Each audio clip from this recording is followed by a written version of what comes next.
Hi.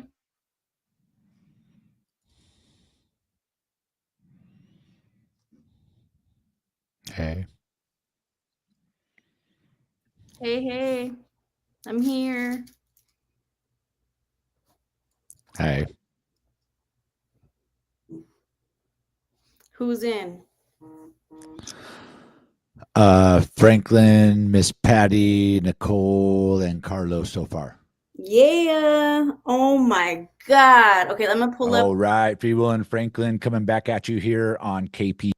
Oh,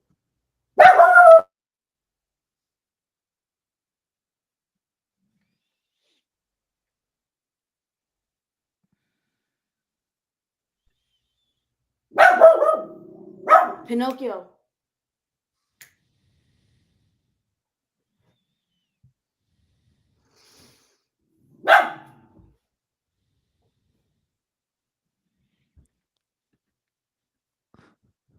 Hi. what's going on, Carlos?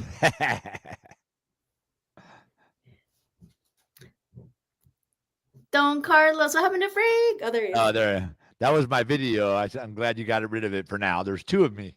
Yes. And we got to pull up the one from yesterday, too. Oh, and Carlos is on mute. Oh shoot! There I'm he all is. talking. I was like, "Welcome to East County Voices." Forgot this wasn't even on. No music. I didn't hear no music or nothing either. I know, right? No, I gotta put some music. Maybe I'll sing or something next time. Toodaloo-toot-toot. No. Anyway, how's everyone doing tonight? Ooh. Yeah, doing all right. Just had a good dinner, cooked, slow cooked. I had to let it low and slow. So I've been in the kitchen and then making stuff. So yeah, good dinner tonight. Just kind of ready for the podcast here. Yes. Nice, Me, I'm nice. I'm a little not heartbroken, but dating life isn't going well for me, so pray for me. Oh, yes, definitely. How about you, Don Carlos? How you doing? Busy with these bikes. Been getting bikes. People have been hitting me up. Different pastors from different churches, as well as oh, hold up, what we got here? There you go. What up? What up? Hello, What's up? hello. I started the Bikes and Blessings, and it's just been taking off. You know, I actually got a bike I picked up yesterday or the other day, and it looks like I'm going to be picking up a two more. So, and then just trying to get everything ready for Christmas. So we're going to try to get as many bikes as I can refurbished and ready before December 6th, where we have to take them to the Stanislaus County Modesto.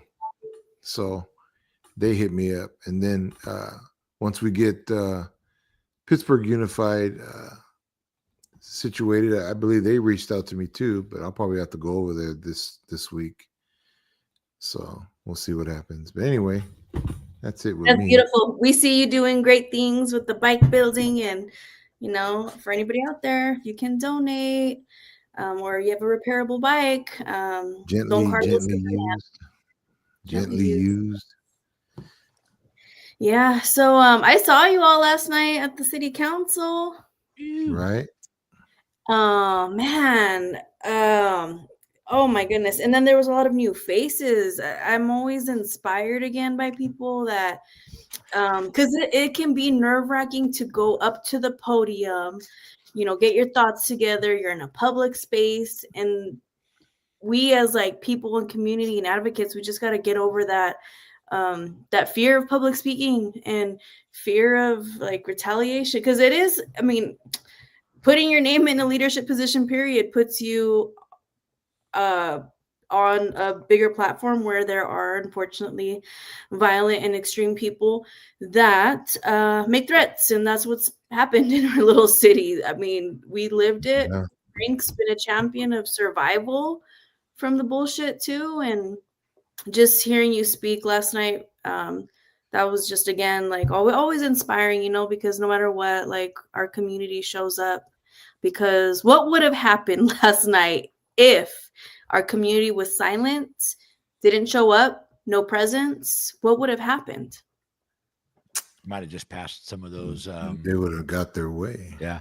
But luckily for us as well, that some folks out of the woodwork came out. The folks from the APOC came up and spoke pretty eloquently. And, I always impressed when they come out, because I speak from the heart and I try to say what I want to say. But they had the listing, the numbers .AB subsection C 41Q. I'm like, damn. But again, I think the bottom line is the message was clear. We didn't want these background checks, social media scrubbing, all this stuff they were going to do. I think the community spoke out, and a broad spectrum of the community. Some regular Back the Blue folks came out and just like, we need to make this a stronger body, not weaken it, which was what they were trying to do. And hopefully they got the message, and that I saw that they went through one by one, and some made it, some didn't. Some weren't as important to us as others were. Also glad to see that the council spoke out. People you don't always think are going to say something, sometimes surprise you. And they spoke out against background checks. They spoke out against social media scrubbing. And I see we just had 3 people from other countries were expelled from our country because they commented on social media about Charlie Kirk, and the Trump administration refused to renew their visas or whatever it was, but they're expelling them from the United States. So this is not the kind of thing we're trying to do. Absolutely. And then for background for our community, big summary, there was, and probably still there's, because accountability hasn't been to the level that it truly should be for the community and holding officers accountable. But regardless, advocates fought for this oversight, because we learned time and time again that police officers could not investigate their own people, to include like the coroner's office needs to be separated from the sheriff's department. So this APOC, Antioch Police Oversight Commission, was established. How long has it been? 2 years? 1 year? 1 year, March 2024. Okay, so we're barely a little over a year.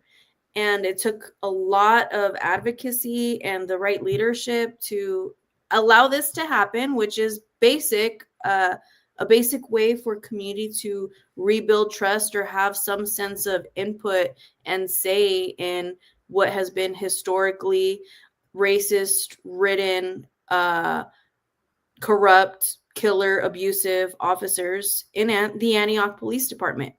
And so what they wanted to do was make some amendments so that police and retired police and their spouses specifically could be on this oversight commission, which is alarming, because what a way to continue their agenda of, oh, let's keep our retirements, or, oh, we need more police to end crime. But really, to end crime and help communities, we need to get to the root of the issue, which is we are products of the environment that the system created. People are struggling. People have criminal records. People have had to hustle. People have had to live whatever lifestyles to make ends meet to feed their families. And then there's angry people, there's anger. Then you have these liquor stores in our little community. It's like all kinds of things that got us to where we are. There's trauma. There's a lot of trauma in our community, felt from all angles, but especially because we know that they were specifically targeting African-American, Black men, brown men. One of their quotes, they said they were celebrating some shots. They said that, I'm quoting, like, oh, we kill, Black people shouldn't be afraid because we kill more Hispanics than Blacks. And then intentionally wanting to, I remember they were celebrating that you could see bruises better on brown skin. Like, it was disgusting, inhumane, unethical, illegal culture that existed. And that's why we wanted this accountability, because the hate is real, unfortunately. And by having retired officers and their spouses and any Back the Blue, which, like you said, Frank, there was Back the Blue in the building. And shout out Melissa Case. She was one of the voices that sees like a bigger picture, like how do we come together as a community? And yeah, so it's a lot that we've been through. But it was a win for our community yesterday too. Big win. I do want to share your interview, Frank, real quick. We saw you on KTVU, I think it is. You're muted. Yeah, I didn't get to see it yet. It was on KPIX. All right, I got you. Let's play this real quick. Is that the one you just put on? I have it on the share screen. Which one? Which one do you want to put on? It says your location. It says 2025 1013 or Miss Patty. No, that's those are mine. So the GMT one? No, This that's one? mine too. Just whatever. Nope. I think it's whichever one I'm sharing, or whatever. Yeah, you gotta look for what Patty has. Let me get. Should I Okay, move here. mine? Boom. There we go. All right, let's listen in. Antioch leaders are considering making some changes to the city's police oversight commission, and it isn't sitting well with some. Our Kelsey Thord heard from a man who fought to set up the commission after a high-profile police text messaging scandal. We have a Google document of the notes. Let me do that. Frank Sterling Jr. has some concerns about the Antioch City Council's proposed changes to the city's police oversight commission. It's kind of an encroachment on an independent body, what is supposed to be doing oversight for the Antioch police. Frank is a part of Reimagine Antioch, a group that advocated for the creation of the Oversight Commission in the wake of the city police department's racist texting scandal.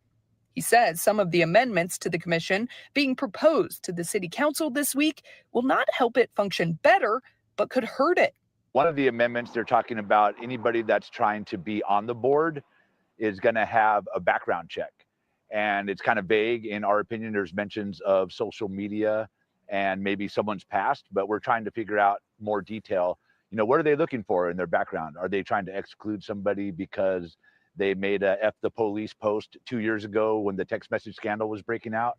In addition to requiring background checks, the city council is also looking at amendments that would require commissioners do ride-alongs and use of force training with the department. Another amendment would change who could be on the commission, allowing current and former police officers or their spouses who were previously barred. We just feel that's a no-starter right there because they already have a definite voice. It'd be like asking us to sit on the APOA and have a vote in their policy. The 7-person commission began meeting back in March of 2024, and it has been a bit rocky.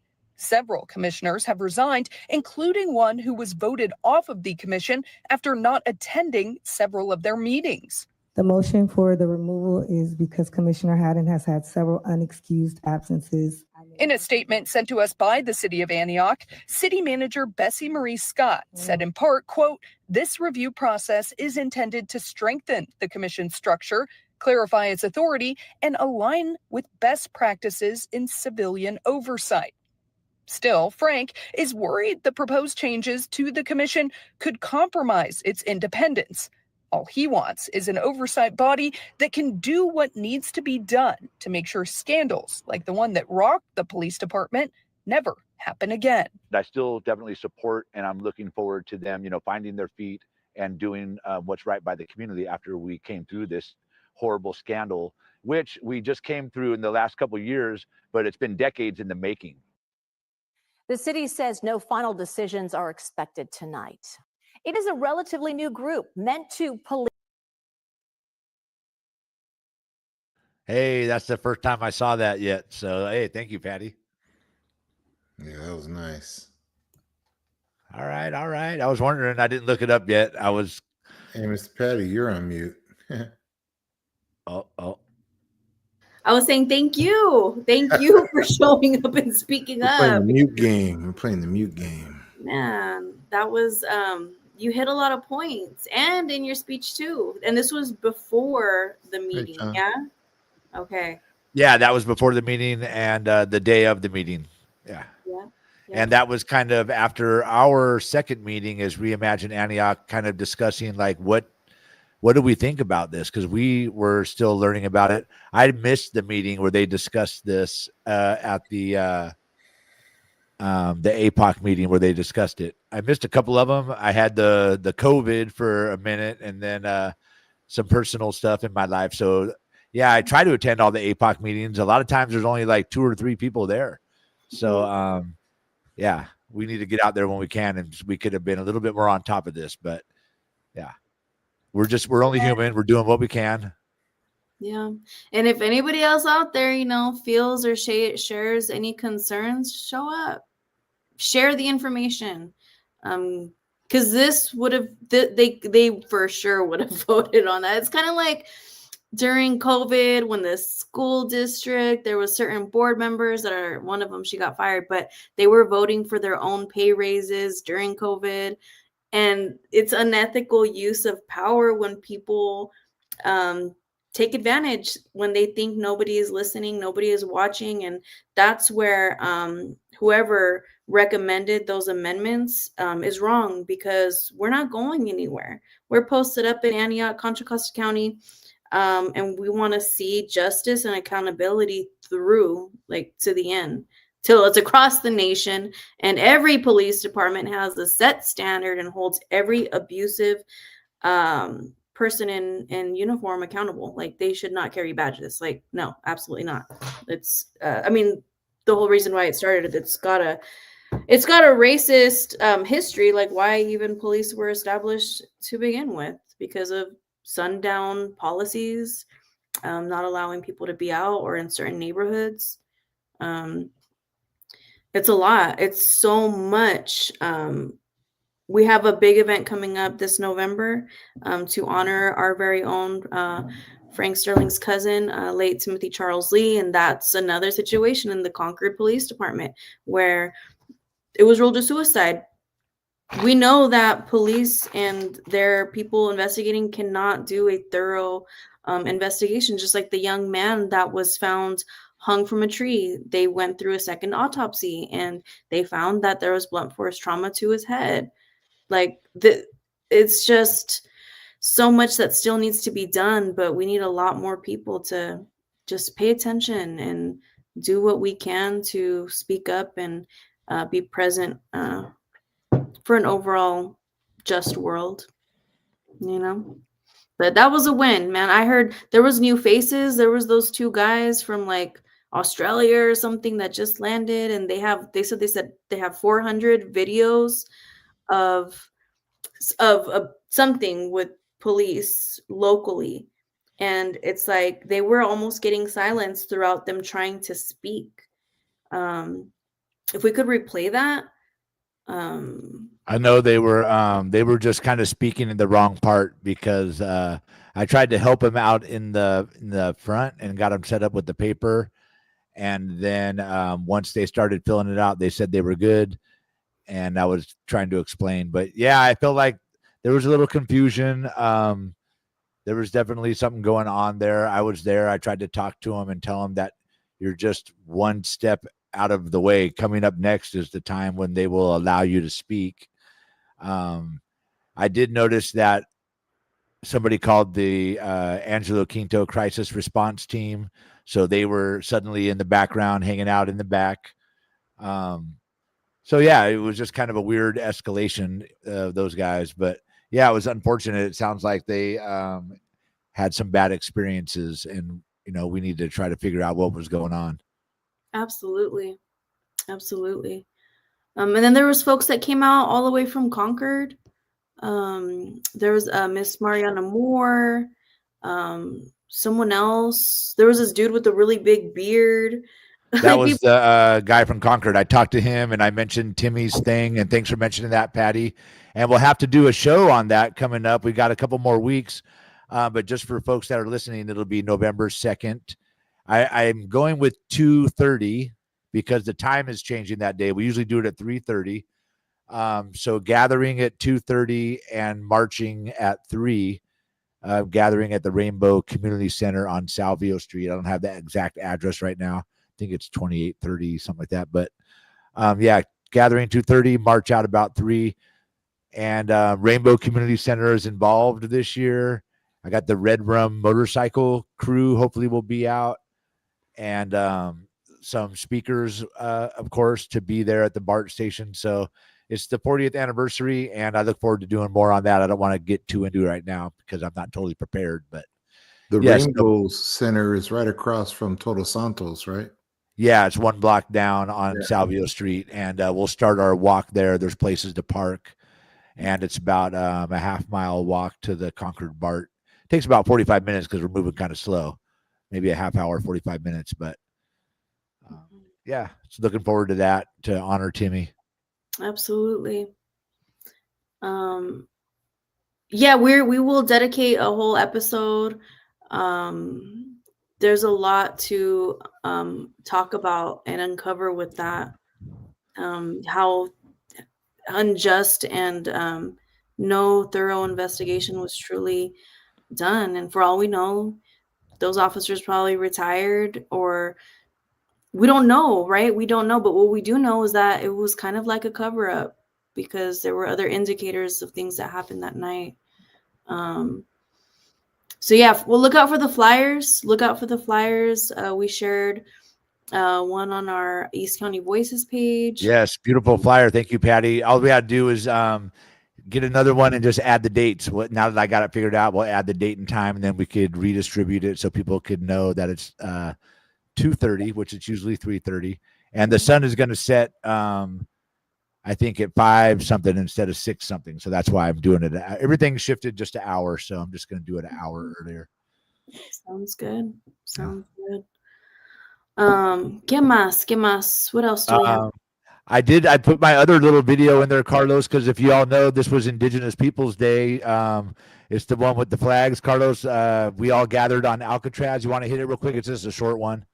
This was Monday on Indigenous Peoples. To the north end of our valley, and it was like So that's clear the up city to the in the top of the background mountain. there. It was like the road ended, right? It was like we were on top of the world. And that is such a great feeling because up there we found all the animal tracks, we found the food that they was gathering, so they shared with us, so we took some of that and brought it home. Just these beautiful things, and I began to make that connection with.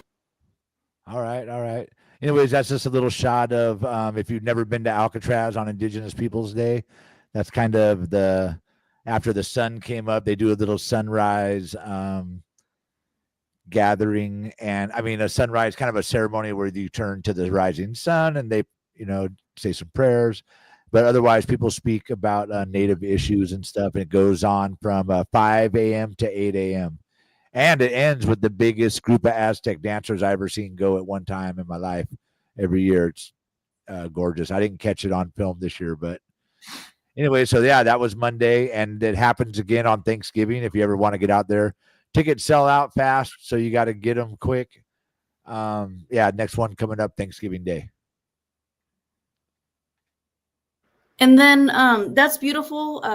This is native land, right? We have to acknowledge the original peoples always. And I have the flyer pulled up just so people could see, like, when they see it, we're going to share it. And this is what we're rocking with.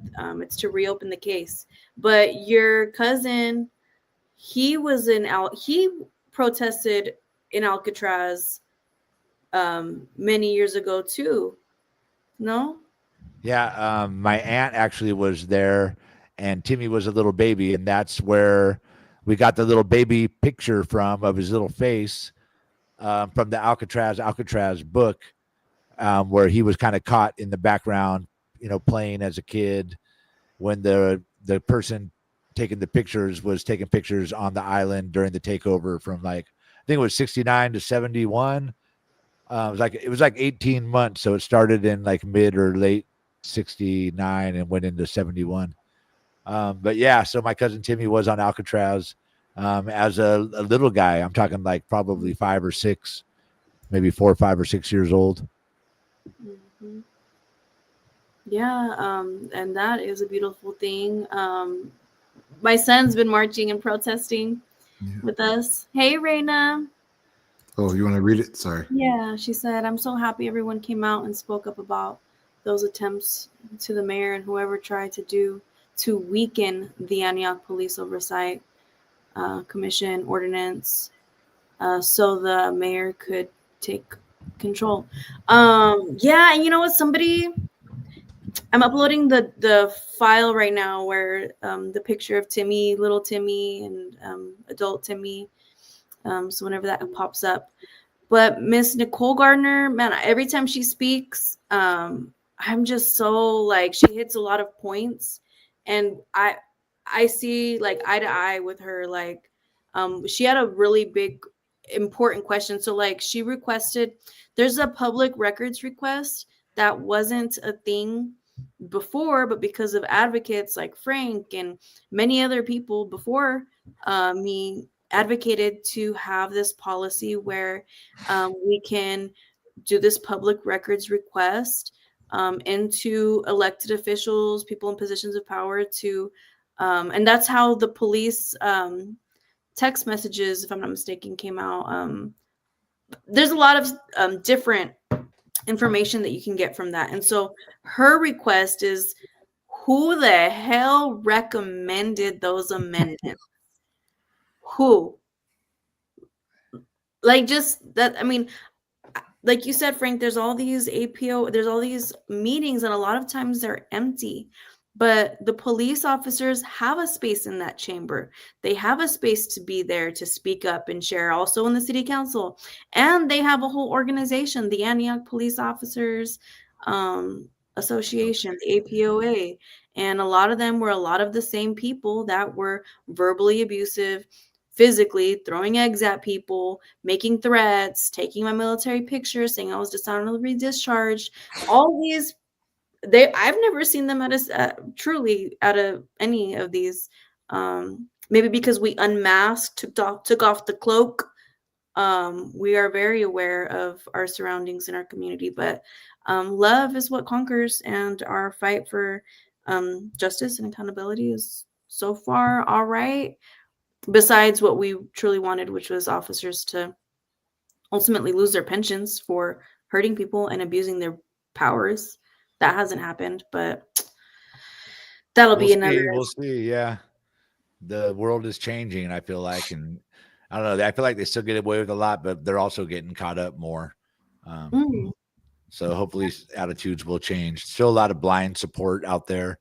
The cops can do no wrong, but I think, as the text message scandal showed in Antioch, that even longtime supporters of police, had to take a second look and had to question their support when they saw that. And, I feel like that's kind of where we're at in the world, that where people are waking up to things that are happening and taking a second look and saying like, whoa, did I vote for these ICE kidnappings that happened? Did I vote for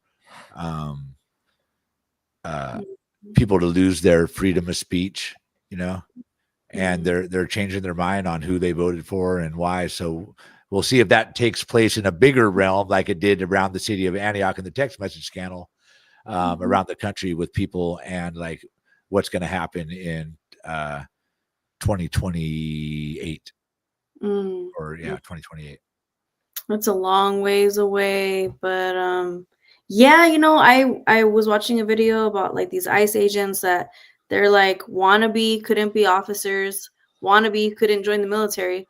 So here they are, breaking families apart and arresting American citizens, detaining people unlawfully. There was this guy that I'm a big fan. I believe his name is Robbie or Bobby, but he goes and he sings his songs. He sings his songs and goes places and brings attention to a lot of truth. And he was arrested or detained. Oh, you're talking about Robbie Road Steamer. That guy. Yeah, I posted on the Facebook today about him. Yeah, who knows what happened to him? He was just singing a song comparing ICE to the Nazis and how they don't like brown people. And they came out and just grabbed him and took him into their chamber, took him into their torture chamber. No one knows where he's at right now. I don't know if you could play Instagram videos or anything, Carlos. I think I shared that with one of our group messages somewhere. But yeah, they just came out and grabbed him. It was crazy. I'm going to see if I could pull it up, because I think we do Instagram on the laptops. Is that what you're asking? I don't know if you could play one of the ones I shared. I think I shared it to our message group, but I'm not sure. Oh, And then there's another advocate. Is it the one where there's the advocate covering it, or is it a general? It was the one with the ginger. What's his name? That guy. Ginger. Yeah, he was talking about it, and he showed the video. Yes. Yeah, let me see. Awesome. I just shared another video, Carlos, that I might want to play later. I don't know if I can get it onto my computer, but we'll see. okay. I got one from Miss Patty and one from you, Frank. So okay. They're on standby. Okay. I found Jolly Good Ginger. Okay. All right. We could share my screen. Share screen. Share screen. We're going to share my Facebook real quick.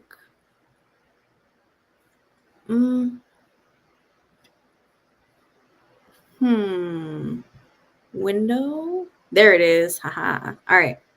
You ready? This one? Yes.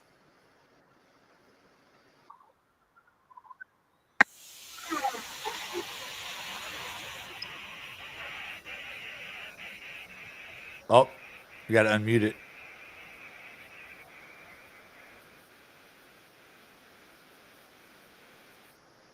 Is the sound not coming through? No sound. Interesting. Because I could hear it on my end. That sucks. And I have it unmuted. Maybe if I share it through a different page. Can we remove this one? Yeah, remove that one. And then I'll try and share it directly from the group chat. I love that guy, though. He posted a video. He was like drunk at some bar and like hole in the wall, drinking at a Mexican bar. And he broke down crying. Like, that guy has a heart. Yeah. What's his name? Jolly something Ginger? Yeah. Jolly Good Ginger. All right. Let me see if I could share this one.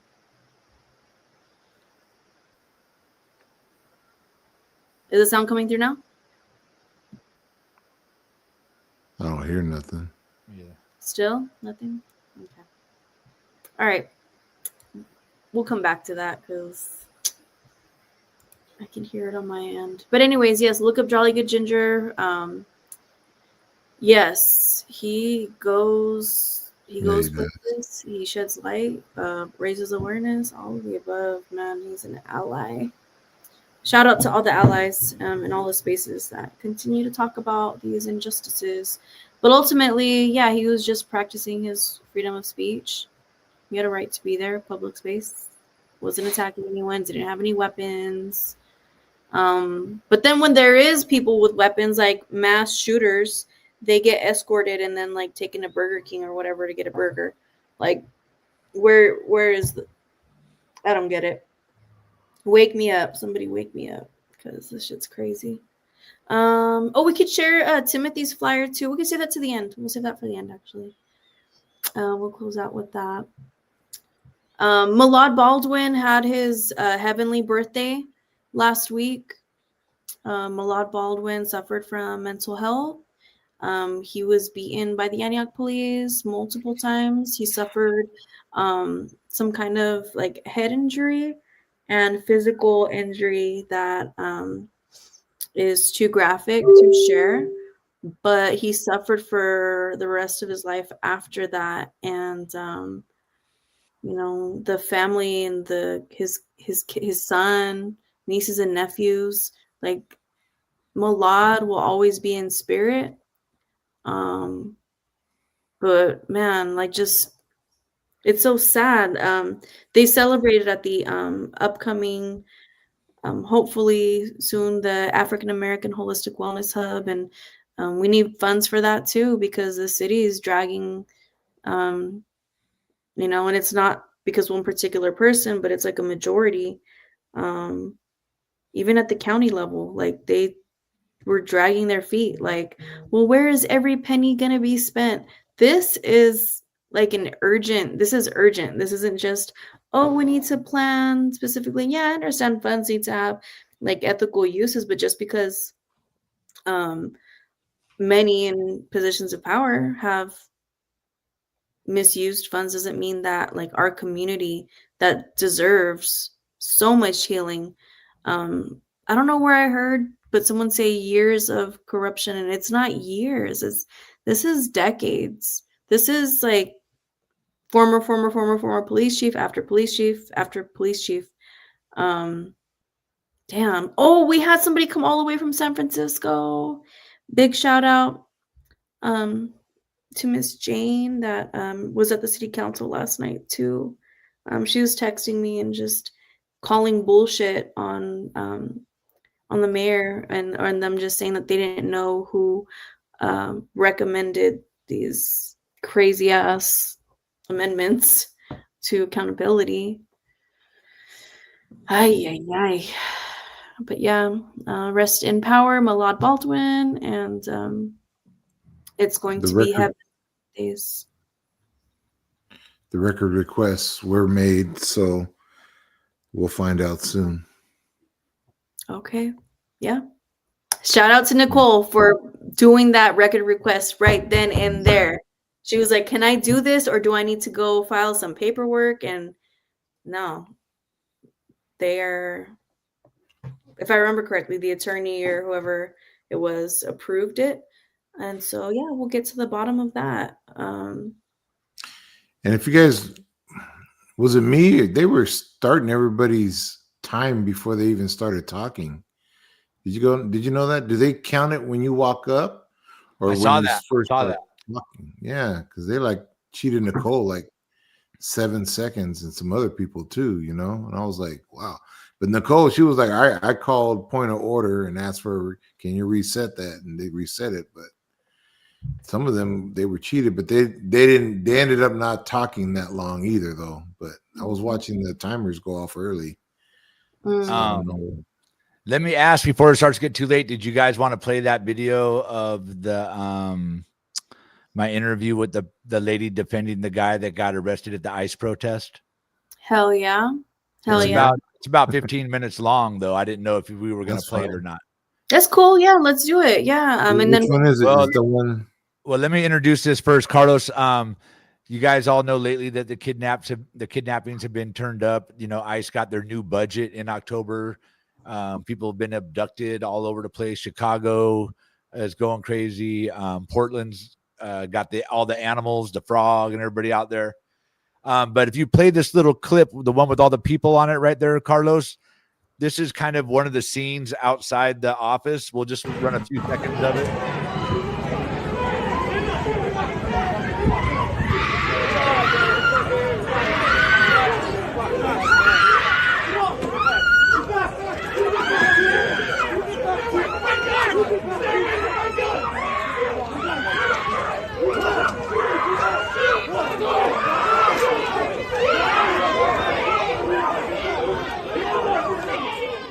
I'm just turning it down a little bit so I could talk over it.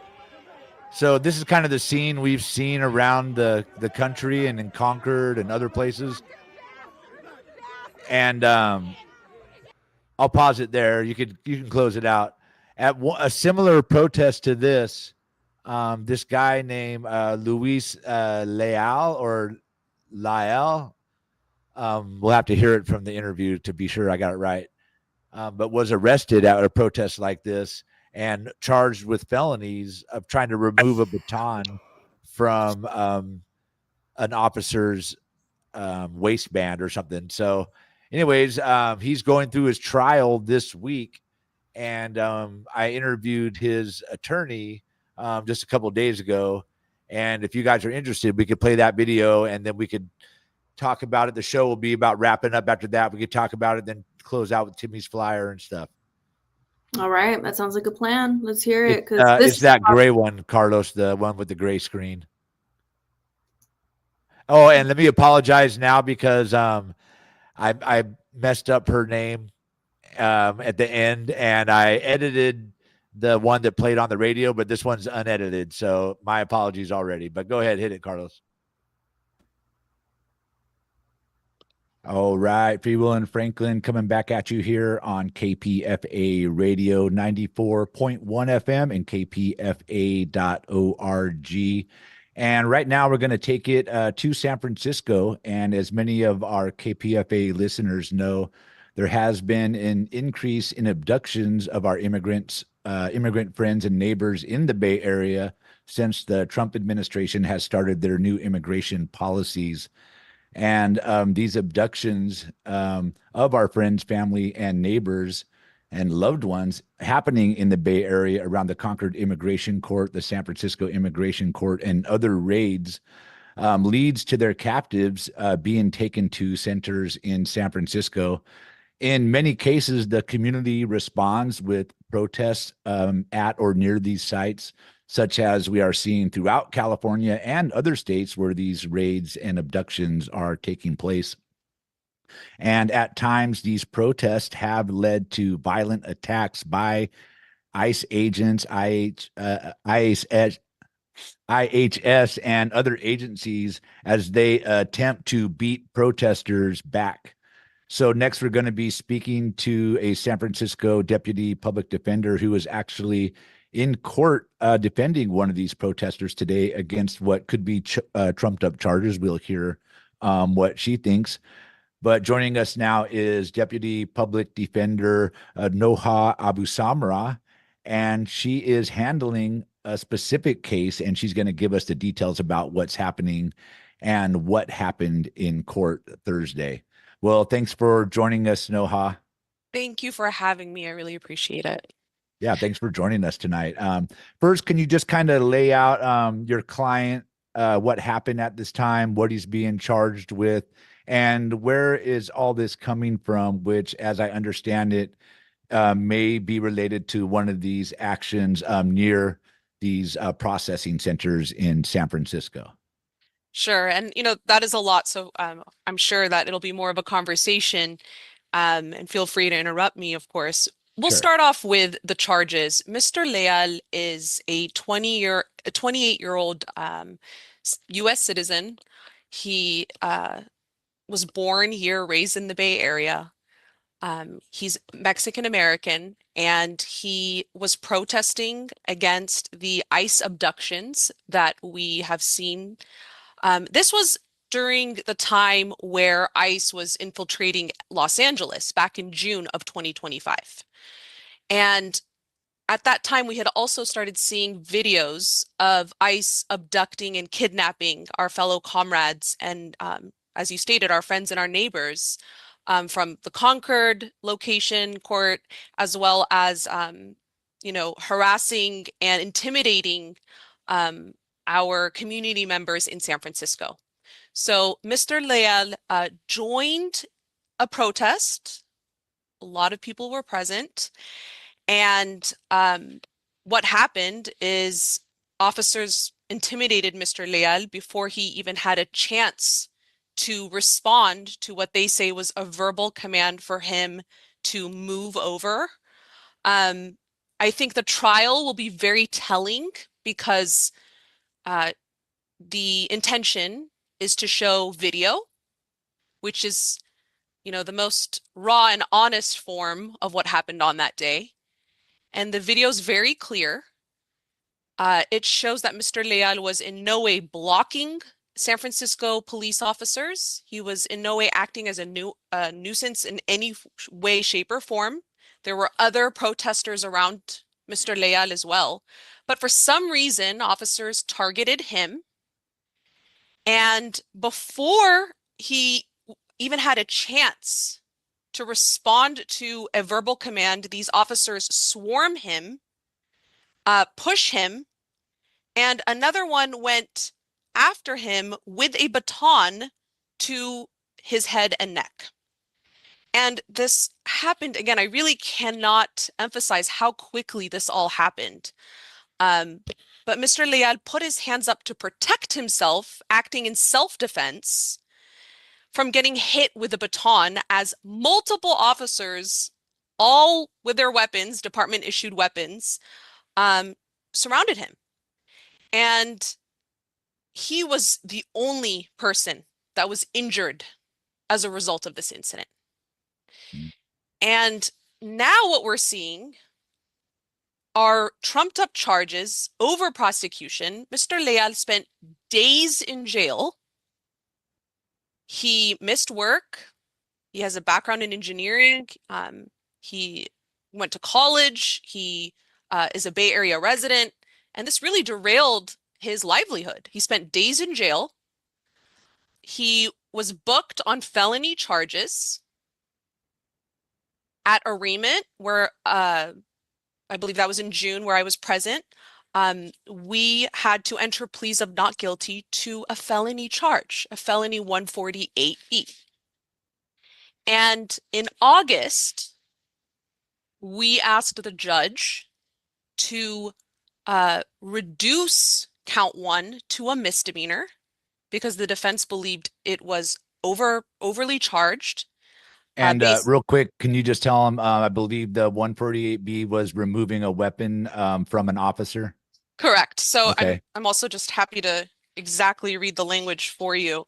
But removing a weapon, in this case a baton, from a police officer while resisting a police officer's, commands or commands. All right. Again, that was reduced. The judge at the time, heard our motion, heard the fact that Mr. Leal has no criminal record, heard the purpose of why he was there that day and what he was protesting against. And the DA objected, the prosecutor objected to this being reduced to a misdemeanor. But the judge did the right thing and reduced it. We also asked for the case to be dismissed, but that didn't happen.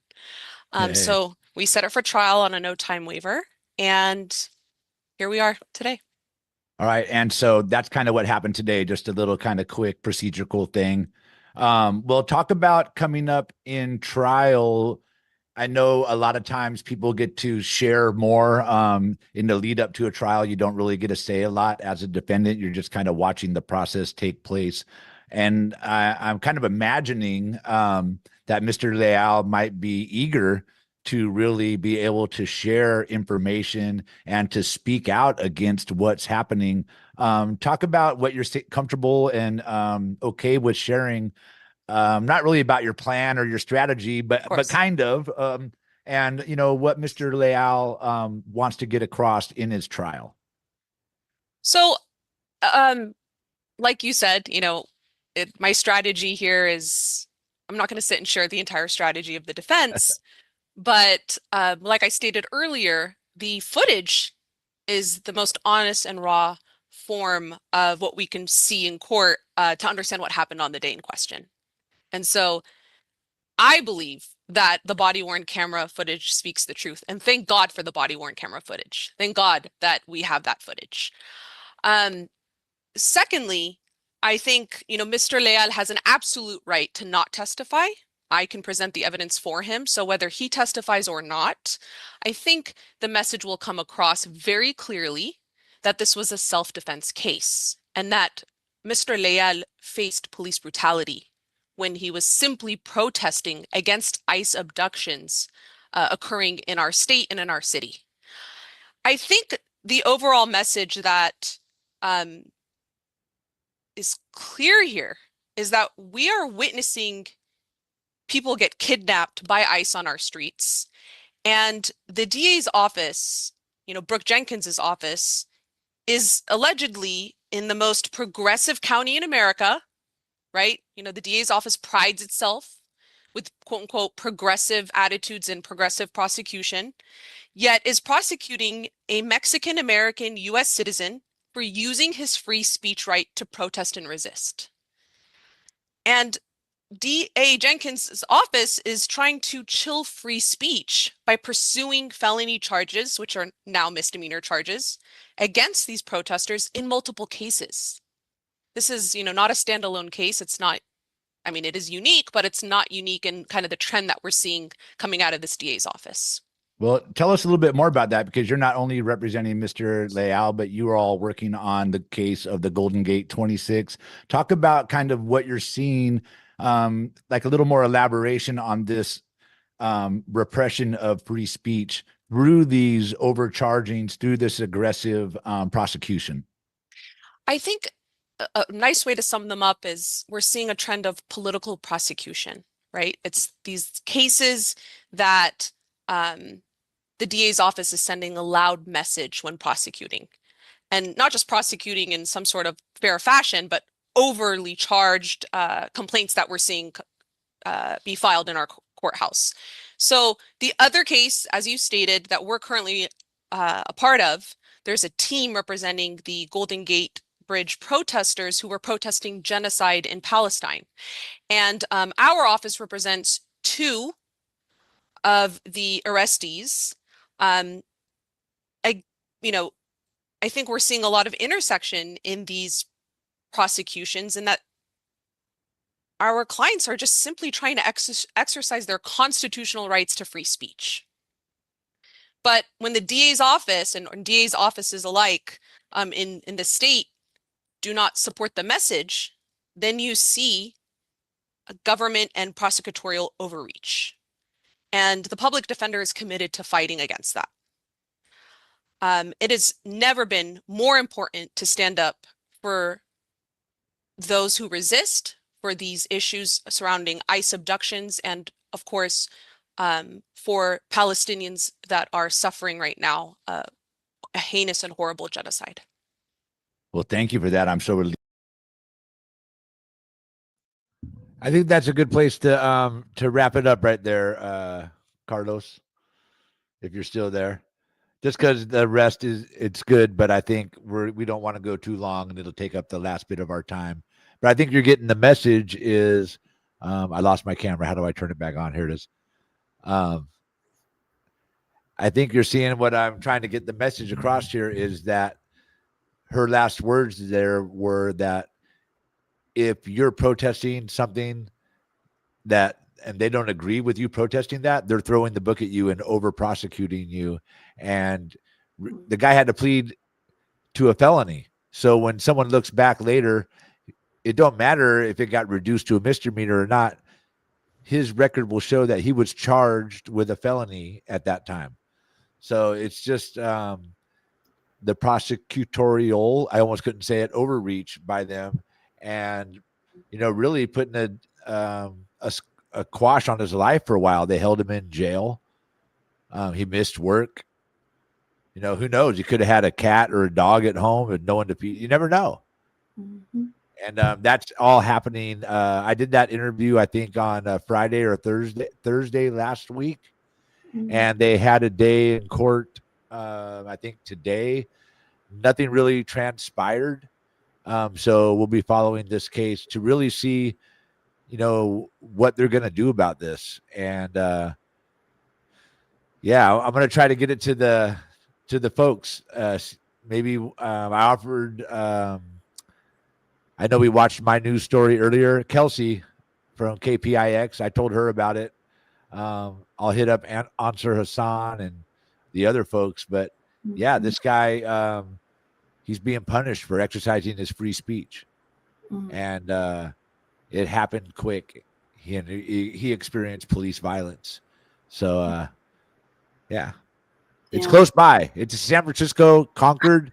I mean, we haven't had like a ICE standoff that we've had a confrontation with ICE in Antioch where people have confronted agents like they did at the Concord court, like they did at the San Francisco, like the video I showed just before this, the protests where this guy, Luis, was assaulted. But it's only a step away from Antioch. And people have seen them booting up over at the Winco. So I feel like it's only a matter of time before they start to swoop through the other places, And I really feel like we're unprepared here in Antioch. And if it happens, they're just going to get them and go. That's so scary. And shout out to these public defenders and attorneys that are there and fighting for people that are exercising their rights.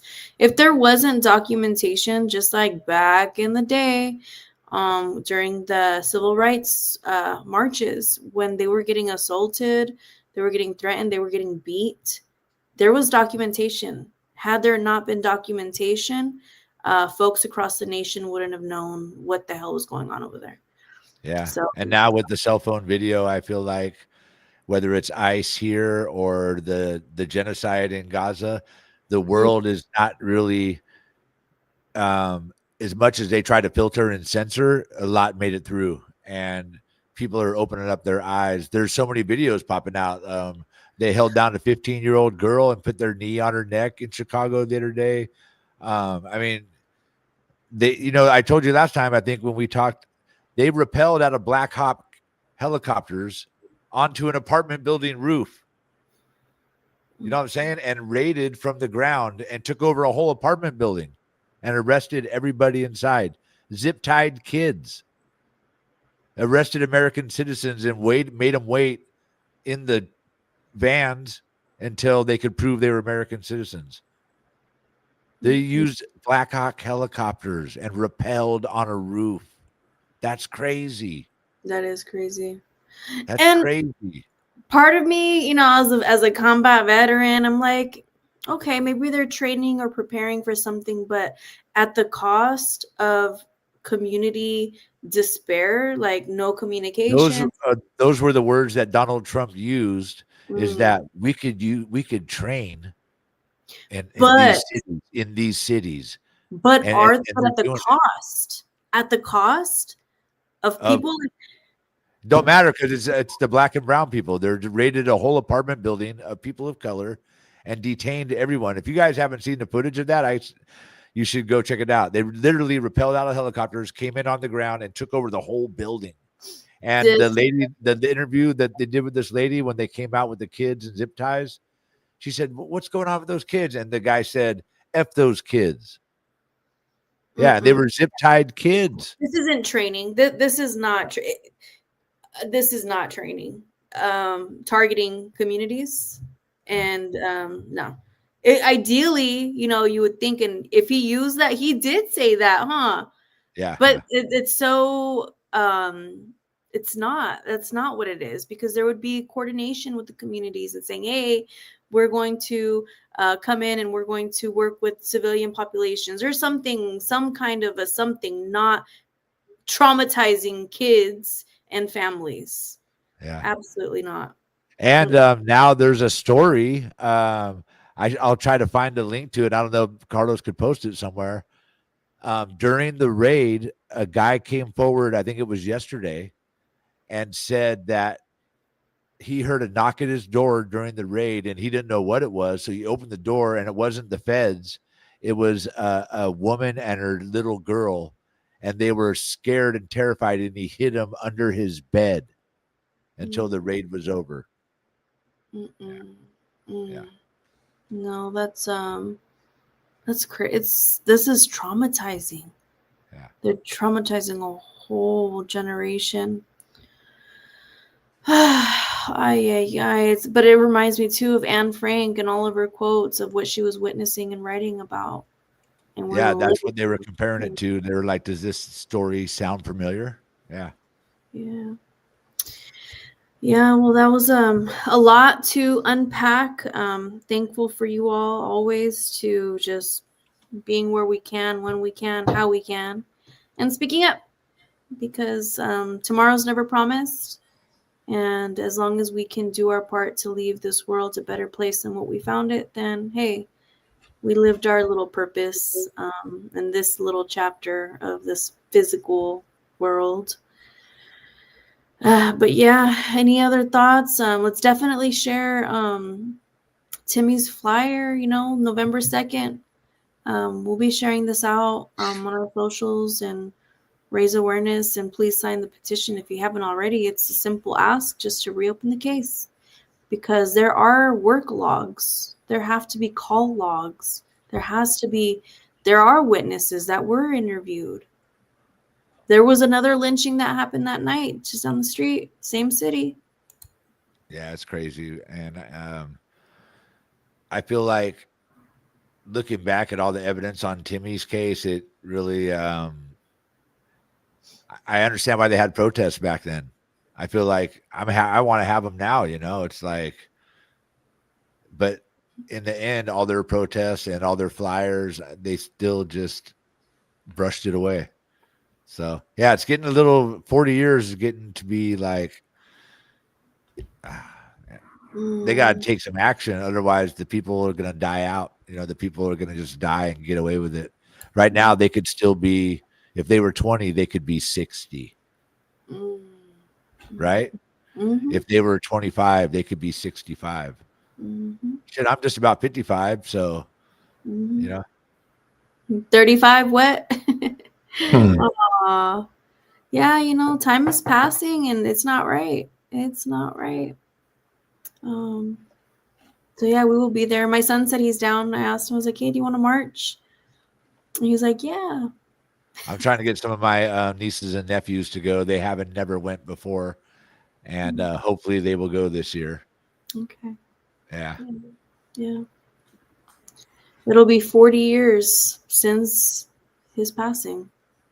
Don Carlos, can you share the flyer? I think I put it in the PDFs. I think you just this one. Yay. Yeah. So yeah, thank you for that. Thank you, Patty, for doing that, and for Sarah for contributing thoughts to it. It's like there's the little picture of Timmy I talked about on Alcatraz Island, and this is pretty much forever how I'll remember him. Basically, the bigger picture of Timmy is like that's kind of all I ever really know of him is these things. So yeah. So yeah, that'll be November 2nd, 2:30, Concord Rainbow Community Center on Salvio Street, just a block down from Todos Santos Plaza. Yes, more flyers to come. We'll have a social media flyer with more details. If you've never been to Concord or don't know where to park or, you know, things of that nature, meeting place, marching times, all of that. Please reconsider maybe marching to the Concord Police Department. But no, we can make a stop. I don't know how far it is, but we can. Yeah, I'll try to look it up. I'll look it up. Any final thoughts before we say goodbye? Oh, go ahead, Betty. Just y'all are awesome. Our community, so thankful for our community showing up when we can. Yeah. Me too. Yeah, thankful for everybody. And I would say I really been inspired by the Portland people with the Portland frog. If you guys been seeing the frog videos, how the frog stood back ice and they all backed up. You guys haven't seen the frog video with the I'll share it to the group after this, but I shared it to a couple of the text groups. But anyways, they're showing how ridiculous these calling them terrorist protesters, Antifa. So he just goes out there in his frog suit and dances and, you know, makes a mockery of ICE. And now there's like other creatures, chickens, other frogs that are all coming out in their suits and they're having dance parties. So anyways, the frog has been inspiring to me, the Portland frog. All right. All right. Well, thank you all for tuning in. This is East County Voices, and we're out every Wednesday, 8 p.m. Pacific Standard Time. So we'll be back soon. Thank you all for tuning in. Peace out and be safe. Yes.